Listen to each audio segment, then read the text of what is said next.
Hey friends, if you want to know on how you can enable the Windows Defender in the Windows Defender settings for your Windows, then please watch this video and I will guide you on how we can do that. So it is just very pretty simple, but enabling the Windows Defender for your Windows is a crucial part, especially that it is the security for your Windows. So let's go quick into the process. In the Windows search bar, type here security. Best match Windows security, you have to click on that. Then here in the list of options on the left pane, you have to click on the virus and threat protection, the one with the shield symbol. Then you will have the virus and threat protection settings. You have to click on manage settings.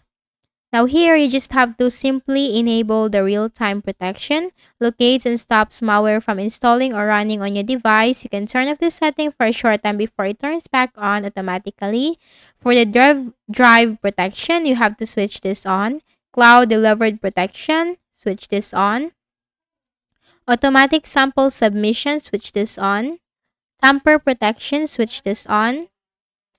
For all the options right here, you have to switch this on. Then still on the left pane, you have the firewall and network protection. Now go ahead and click that. For the domain network, Microsoft Defender Firewall, make sure this is on.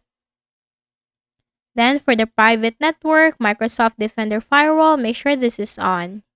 For the public network, make sure that the Microsoft Defender Firewall is on. So once done, then you just simply close this and then click on this show hidden icons and you will find your Windows security right here. So make sure that this is in a green check mark. If this is not in a green check mark, then you have to turn your real-time protection or any options right there in the Windows security window so that you will get this green check mark for your Windows security.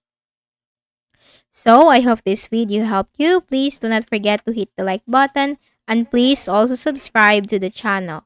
Thank you for watching this video and have a nice day.